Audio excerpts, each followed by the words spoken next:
গণতান্ত্রিক ও মানবিক অধিকার বিঘ্নিত হচ্ছে। আন্তর্জাতিক মানবাধিকার দিবসে ঢাকা বিশ্ববিদ্যালয়ের কলা ভবনের বটতলায় ভবিষ্যৎ মানবাধিকার ভাবনা ও ছাত্র সমাজের ভূমিকা নিয়ে মুক্ত আলোচনার আয়োজন করে ছাত্রদল। এতে যোগ দিয়ে শেখ হাসিনা সহ খুনিদের বিচার দাবি করেন জুলাই বিপ্লবে নিহতের পরিবারের সদস্যরা। আমাদের ছেলের সন্তানের বিচার দেখা মরতে পারি বাংলাদেশের মাটিতে। ছাত্রদল সভাপতি বলেন, গুম হওয়ার পরে অনেকে এখনো নিখোঁজ, তাদের খুঁজে পরিবারের কাছে ফিরিয়ে দিতে হবে।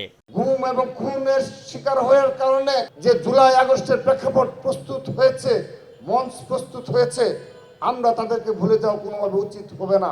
বক্তারা বলেন, আওয়ামী লীগ আমলে মানবাধিকার লঙ্ঘনের যে ইতিহাস রচিত হয়েছে তার বিচার এদেশের মাটিতেই করতে হবে। বাংলাদেশে মানবাধিকার লঙ্ঘনের যে ইতিহাস রচিত হয়েছে তার বিচার এই বাংলাদেশের মাটিতে হতে হবে।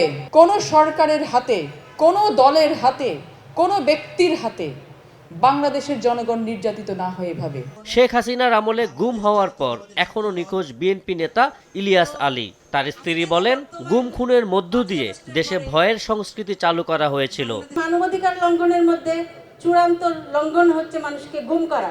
আমাদের দেশের সরকার আমাদের দেশের আইন প্রয়োগকারী সংস্থাকে ব্যবহার করে তাদের মাধ্যমে এই বিষয়গুলো তারা ঘটিয়েছিল। এ সময় মানবাধিকার দিবসে বৈষম্য বিরোধী ছাত্র আন্দোলনের কর্মসূচি না থাকায় হতাশা প্রকাশ করেন তিনি। গুমের মধ্যে একটি মানবাধিকার, চরম মানবাধিকার লঙ্ঘন হয়েছে।